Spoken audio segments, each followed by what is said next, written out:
you're not learning and you're not creating from that learning, then life becomes really, really dull. He just graduated with a degree in sports management and a minor in finance. He's like, Dad, I want to be a teacher. I want to be a however you get there. Perfectionism. It's the thing that made you great at dancing. And it's the thing that's going to fuck you up in fathering.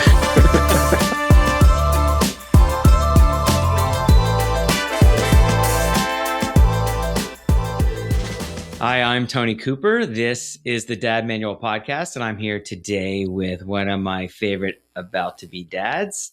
Will you please introduce yourself? My name is Chase Finlay, and I am a good soon-to-be dad, and I have a lot of insights to share.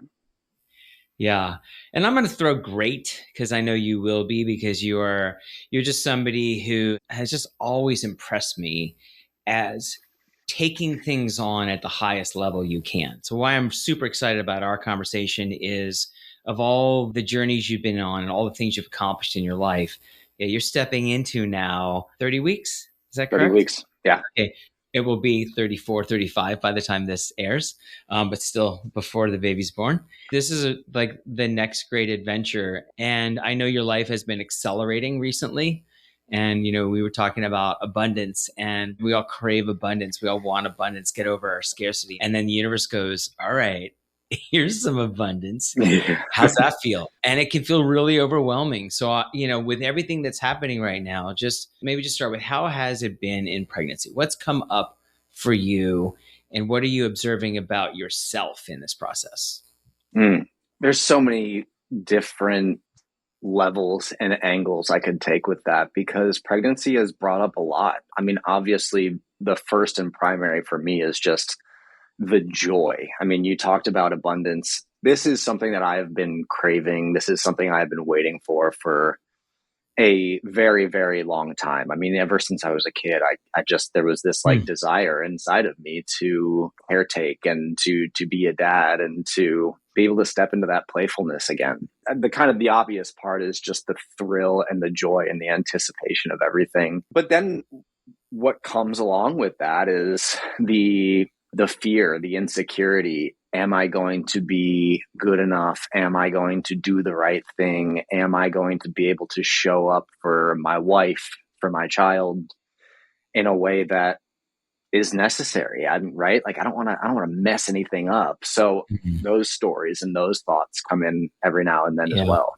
And are those more like generalized feelings of like insecurity, or like there's specific things that you go like, I don't know that I know how to do that? Yeah, I mean, this is both of our first times in this journey together. And so it's really easy for me to fall into that story of like, I've got to make sure that everything is perfectly prepared, and I have to make sure, like, we have all of the stuff and all of the things, and everything outside of me needs to be perfect. Yeah. But what has brought me the most solace throughout this process is really just about like, what do I need to be? What do I need to continue to remind myself to come back to, so that I can show up as the fullest, best version of myself for whatever happens? Because we all know that I'm not in charge of this process. So that is correct. So what is that you come back to? What is the anchor you have for yourself in it all? That is that I am capable of doing really difficult things. It's really easy for me to get lost in what I don't know yet, what hasn't happened yet. But if I can trace back throughout my timeline and look at all of the evidence as to why I am going to be a great father, the evidence is that I overcome challenges, is that I have a deep level of love that is within me that can't wait to be expressed, that I am a curious and, like I said earlier, a playful person, somebody who just really values what patience and presence really means and how to fully embody that. You've known yourself to take on very difficult goals and achieve them at a very high level. So, I'm thinking about your dancing career.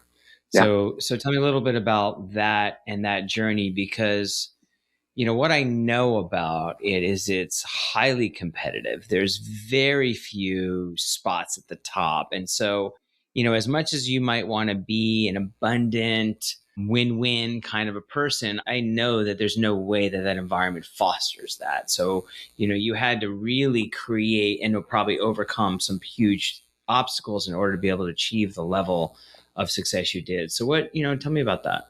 man, where do I start? I was a teenager when this whole thing happened. I had been studying in New York City since I was a child. I would equate it to like a childhood actor, how kind of your childhood needs to be put second in order for you to achieve this.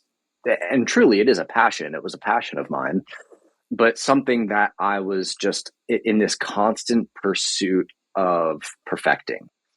And there was an element there that, if I get to this certain place, then I will feel the joy, the acceptance, the affirmation that I felt like was somewhat missing in my life. But by the Mhm. time I was 15 years old, I was auditioning for pre-professional companies. By the time I was 17 years old, I was accepted into the New York City Ballet. By 19 years old, I had made my way through the ranks to principal dancer and was dancing the most prestigious roles on the largest stages in the world. So Mm. to put it as short as possible, that was kind of some of the things that I was up against.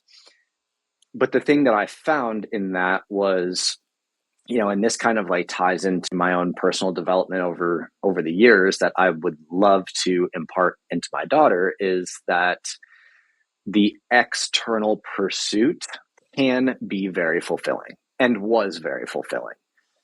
But what I found is actually the internal journey of finding myself, of becoming realigned with my own authenticity, my own self expression, pushing myself to my own internal boundaries.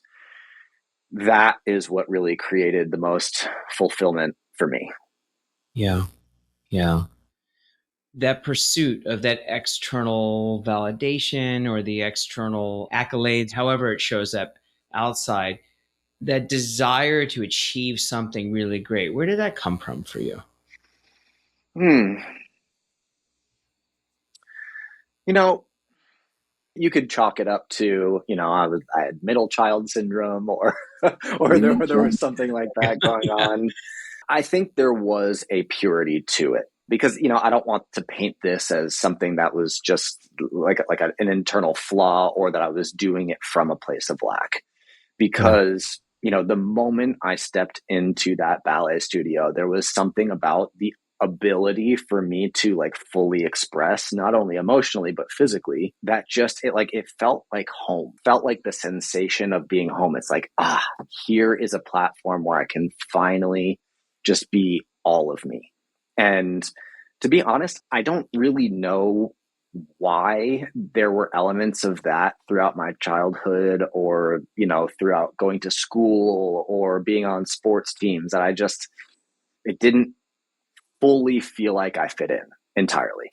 And that has nothing to do with the way that my family system was, or that my environment was created, but there was just something about that form of expression that really just, it captivated me. It was Mhm. my first ever passion. And I mean, if I look at the purpose and meaning, it's not necessarily a tangible thing, but it's more of a feeling.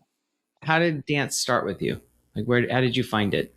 So my sister was a ballet dancer, figure skater, and kind of by association, as my mom was chauffeuring us here and there and everywhere, there were times where I'd have to hang out at the skating rink, or I'd have to hang out at the ballet studio. And, for several years, I was either playing my Game Boy or throwing the ball against the wall or just doing something to distract myself.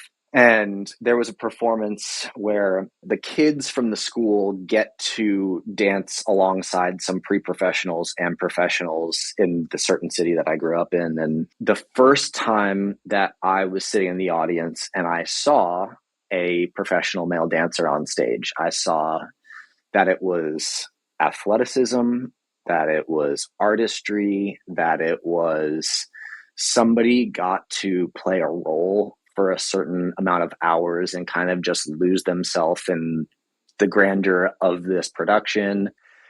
And there was just something about that. I mean, me as a child, I would say I was athletic, but again, never felt like I fit in with the jock crowd.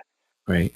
I spent a lot of time kind of like on my own in the yard, and every birthday or Christmas I would ask for costumes of, you know, my favorite character from a certain movie, and that was kind of my first level of creativity and self-expression. So when I Mm-hmm. saw this thing on stage, that it was like, oh, it's not that I don't not like sports.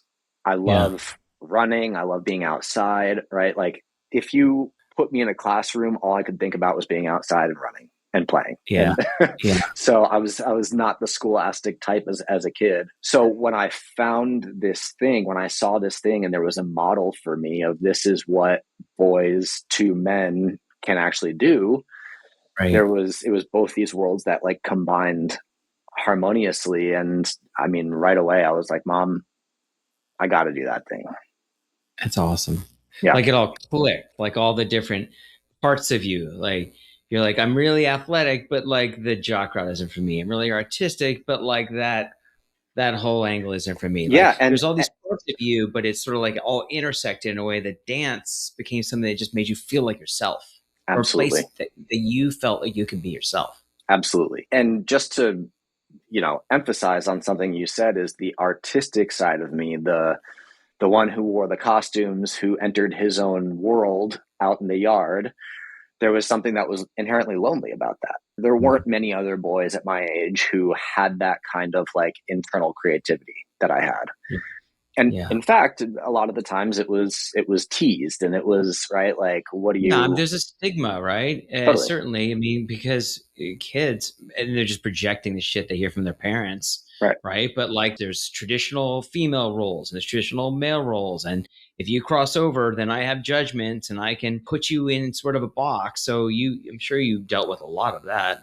Yeah, absolutely. So then, yeah, just to circle back around to the question is when I saw that there was something inherently artistic and something inherently athletic at the same time with community, with Mhm. acceptance, right? Like if there was the ability to make another person feel the way that I felt when I was sitting in the audience, I was like, that's the coolest thing in the world. Hmm. And what a great model as you're, stepping into raising a kid. Because I mean, our job is really to help them find their way and Right. help them find that place where they can feel like this is right for me. Like that click that you felt. It's interesting. My son Leo just graduated from college last week. Wow. About 4 weeks ago, Olivia and my wife just launched their design agency, and they had a launch party here at the house. And Leo's friend is a DJ, and Olivia had asked Leo if he would ask Tiago if he would DJ the party, and Tiago wasn't available. So Olivia then said, "Hey, can you learn how to DJ for the party? Can you do that?" So Leo, of course, was like, "All right," and he borrowed a board from his friend, and and beautifully just watch YouTube, just videos on like, and I was there the first day he was playing with it. And it's just like he really naturally just like that same sort of way it clicked. So fast forward 4 weeks later, we're at the launch party. He plays a 6.5 hour house set. So he's Wow. already into house music, right? So he already has the music down.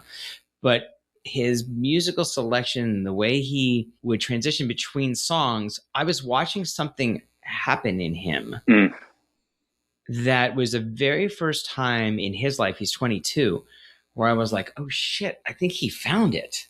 yeah. Like, because he's really cerebral and he's very smart and he loves expression, but he has a very different kind of expression. Like, sort of an interesting thing to notice about your kid is that he has this very deep, very sensitive, soulful part of him, Mm, but it only comes out when he writes.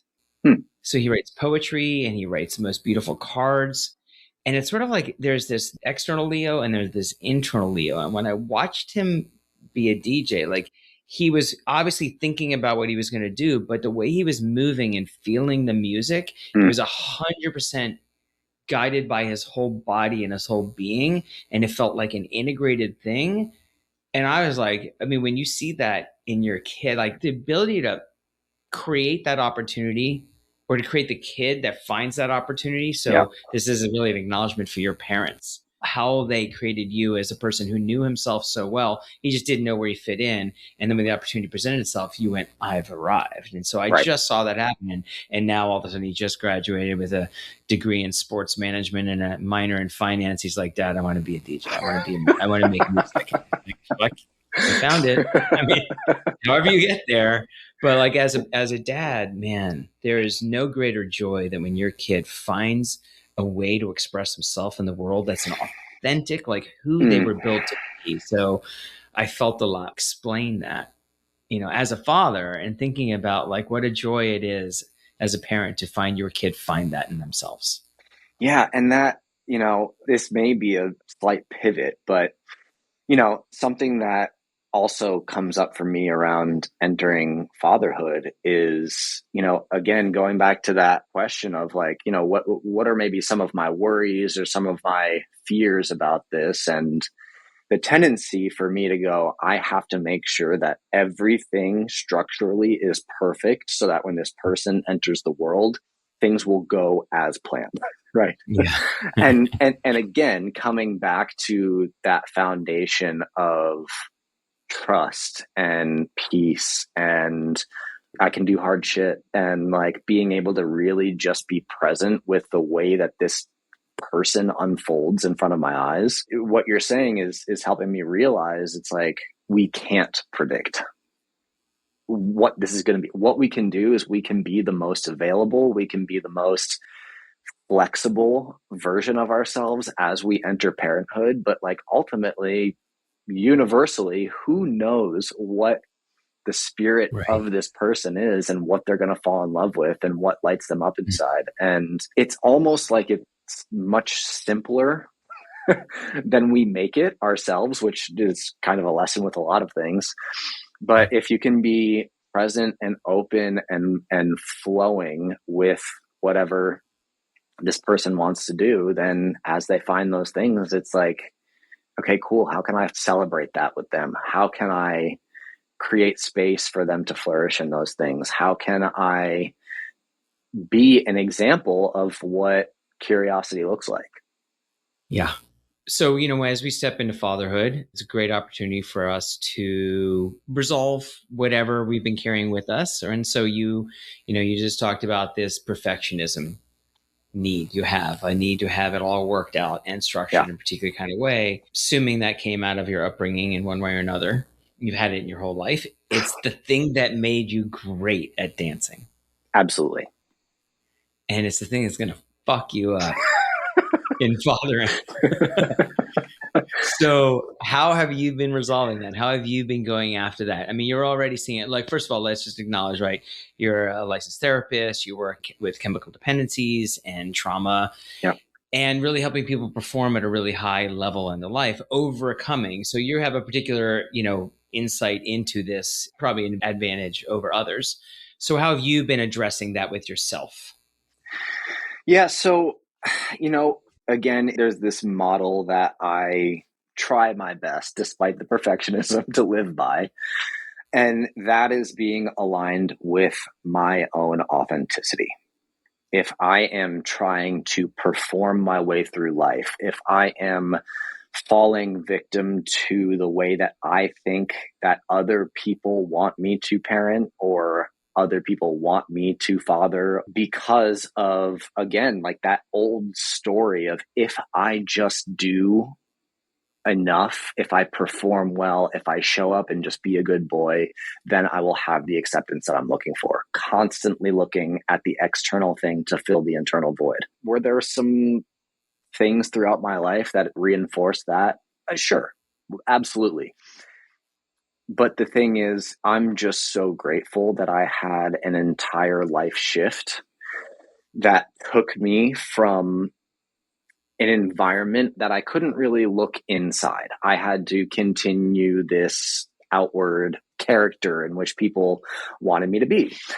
And when I took the journey inward, when I took the journey towards personal development and my own personal recovery and stepping into wanting to help people along the same path, there is a foundational message that I come back to. And it's, if I am out of alignment with my own authenticity, I am going to always be in conflict with something else and with myself.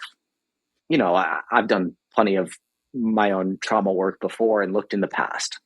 But to me, what's really been the most useful is, how am I showing up in the present? And who do I want to be? What kind of person do I want to show up as I move forward?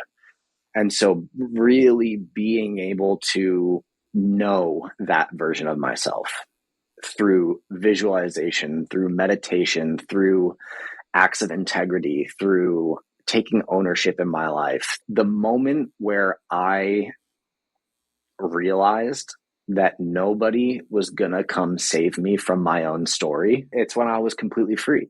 The whole imagery of like the cavalry, like they're coming to save you. And then when it hits you that I'm the cavalry, like, how did that hit you? Once you see it, you can't unsee that. So what is it that led to you having clarity around that?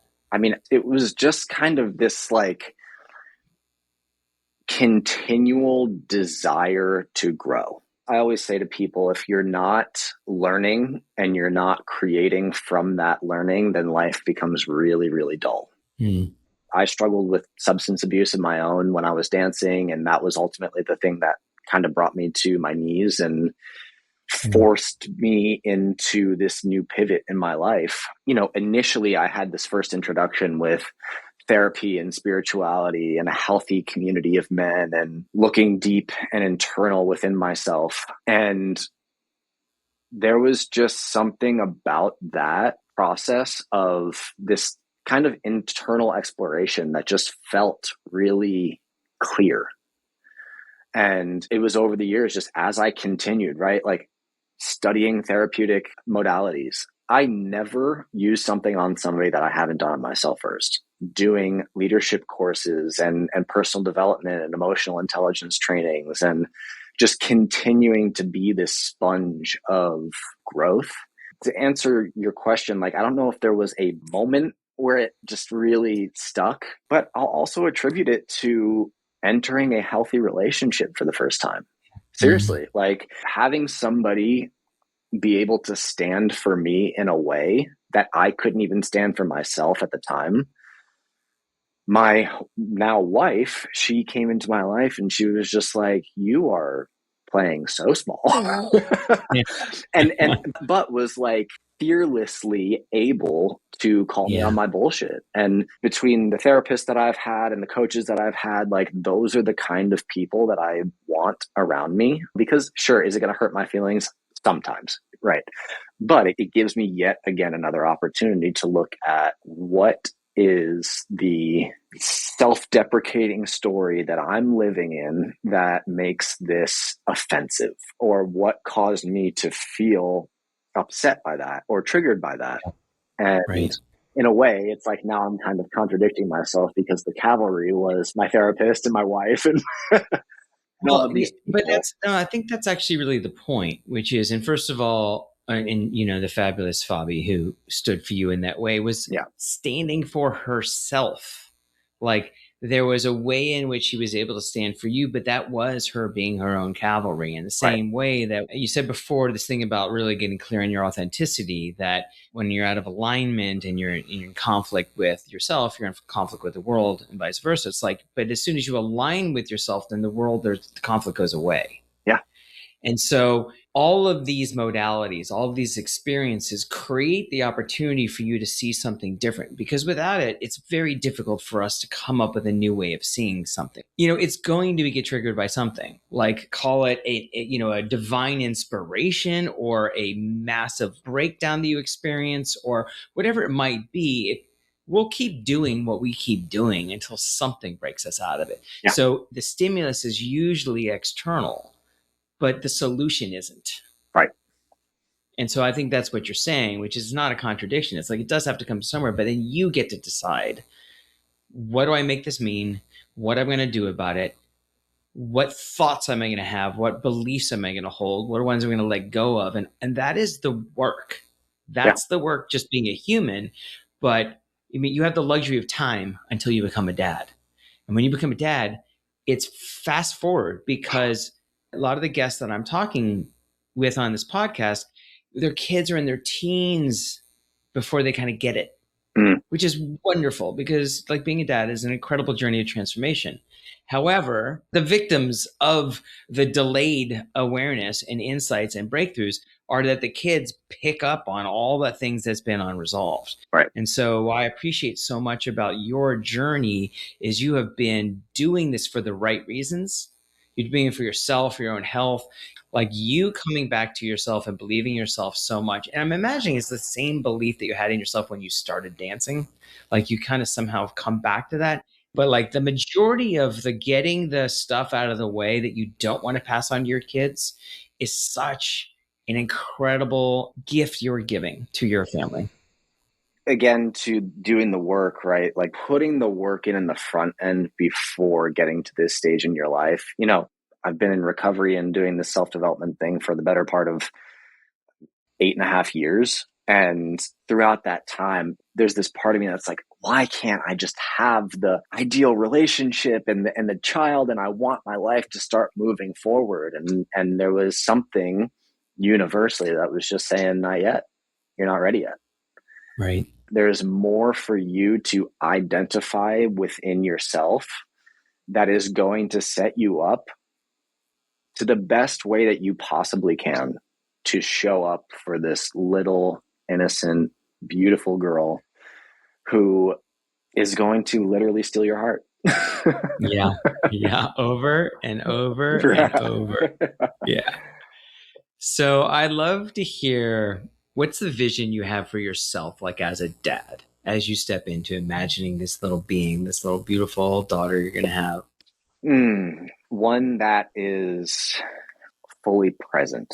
I think presence for me is one of my number one values. And this might be a little bit of a generalization, but having worked with a lot of men over the past 8 years, I just see a lot of like unconsciousness, right? When we talk about being able to identify our triggers and being able to identify what's going on internally with me emotionally, and to either avoid that, suppress that, or not even be able to identify that. And then that comes out in some sort of toxicity or backlash or something that has a negative effect, right? Like being able to be present and aware of myself as I am going through life as a father is something that is the number one thing for me.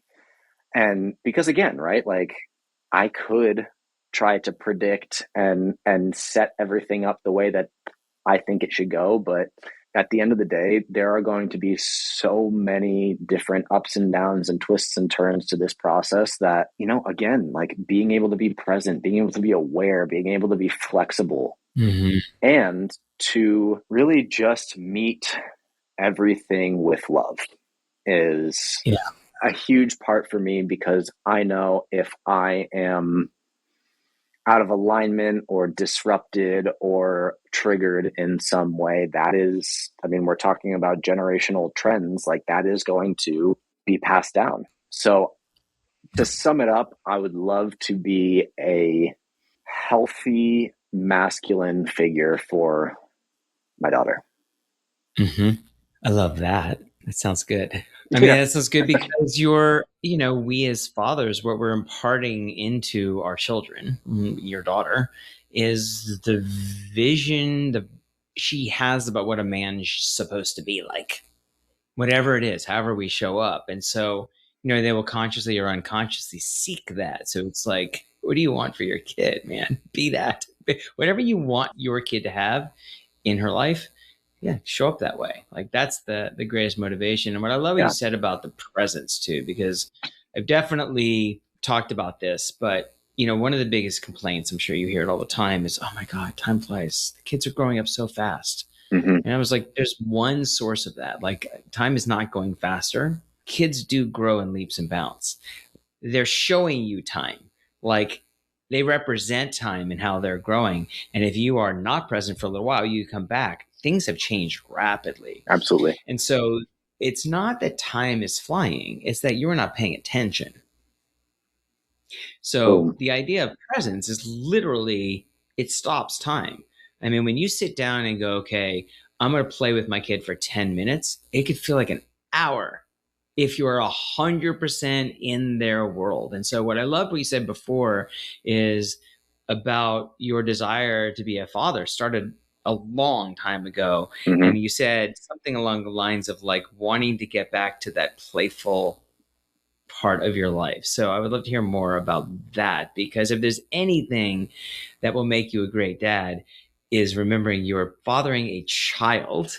So show up in the consciousness of a child, and play is a child's domain. Like, that's their oxygen. Yeah.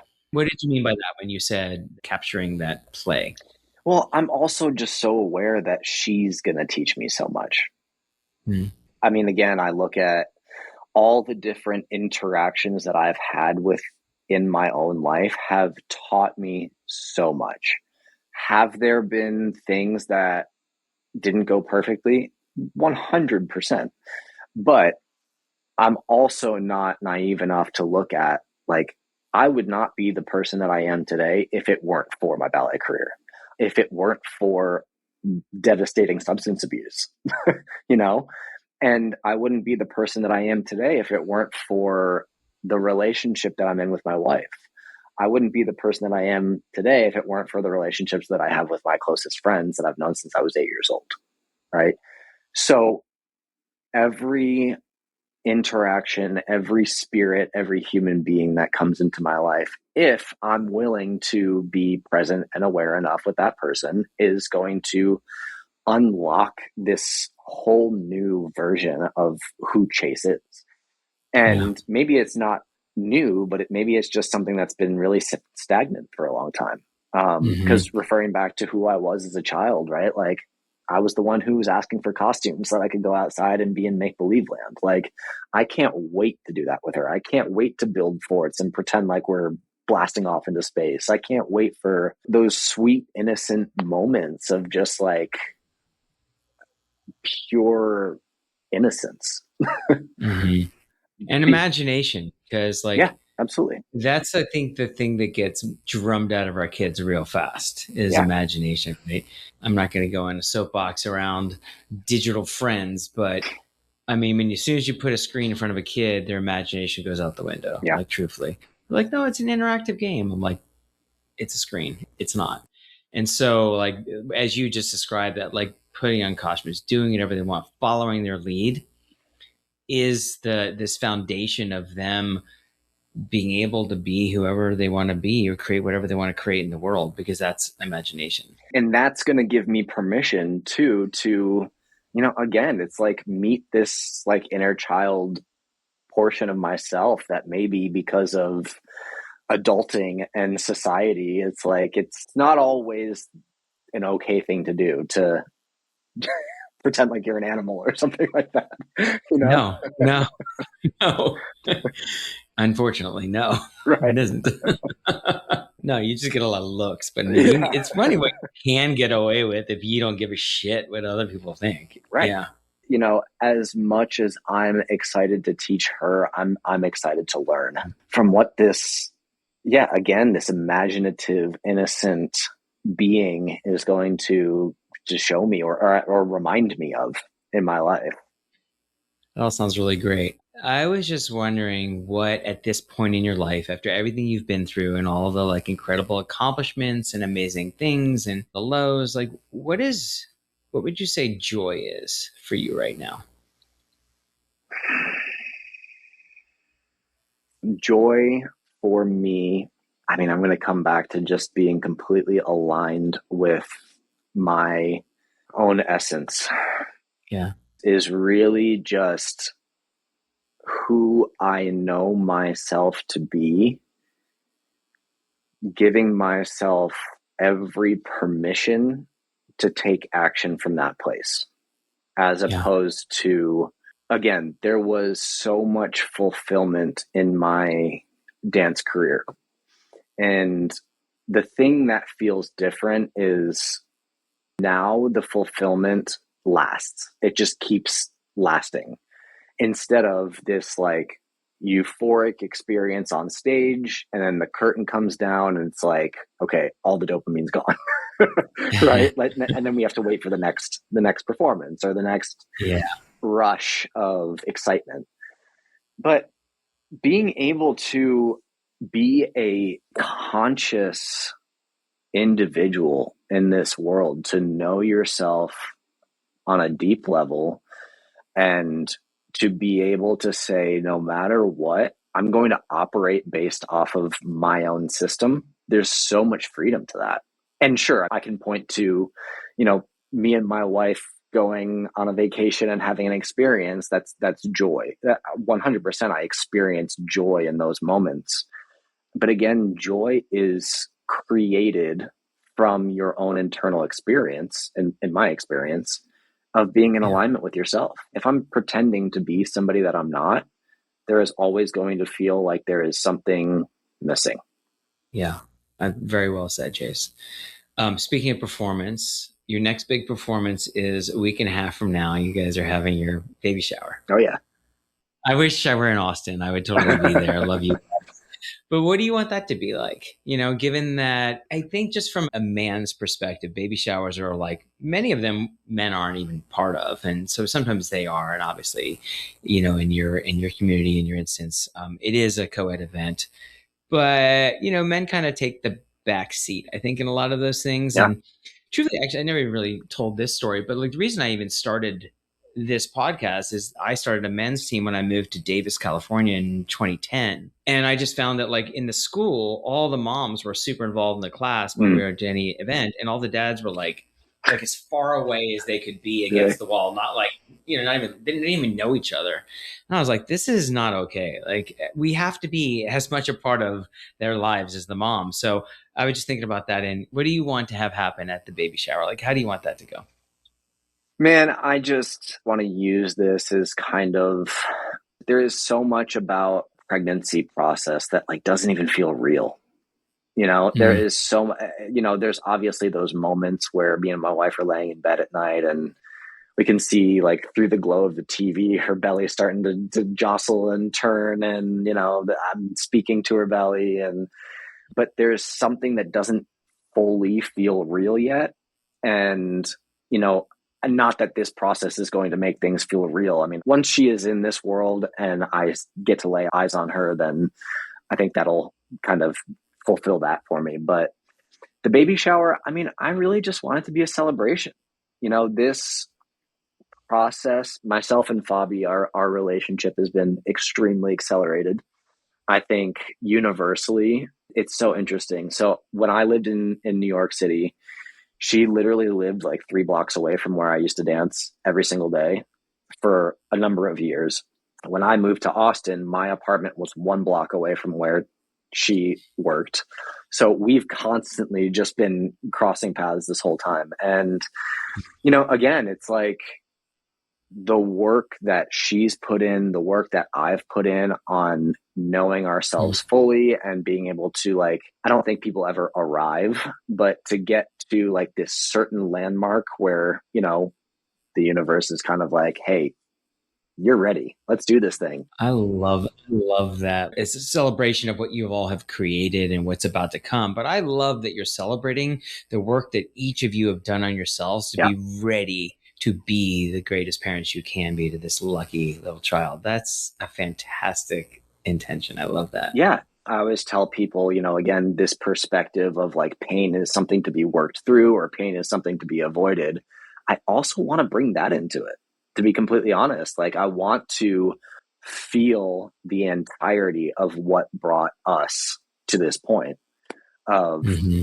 being a couple months away from this little girl entering the world. My dreams are literally about to come true. And how can we celebrate all of it? It's not Yeah. not not just the good, but also some of the things that have been really difficult. Yeah. I love that. Okay, we'll wrap up here in a second. And I Cool. wanted to have you, like, you know your wife pretty well. You're about to go through something neither of you have been through before. Hmm. I want you to think about what her needs will be in a couple of months after you have a baby, after she's at home with you all, and after you start to live your life.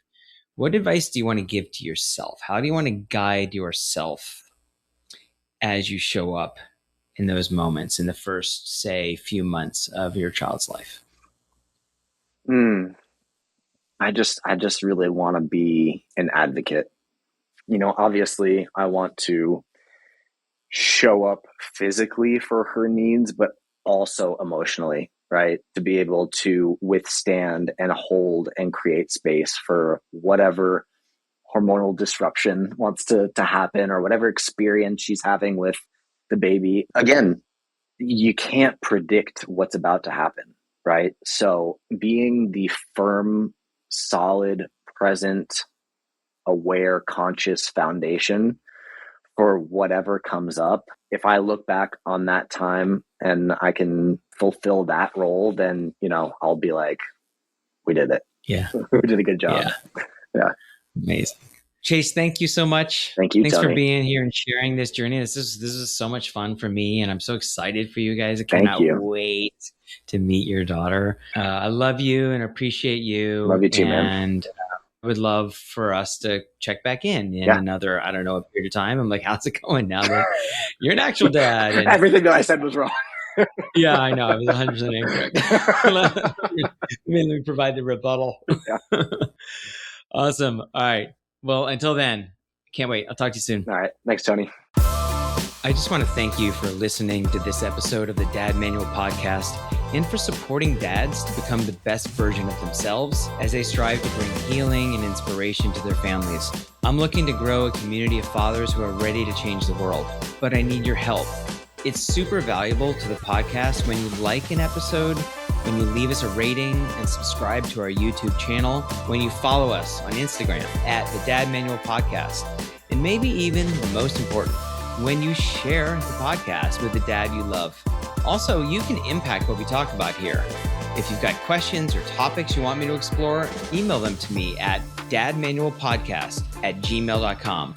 I would love to answer your question on our next episode. And until next time, I'm Tony Cooper, and this is the Dad Manual Podcast.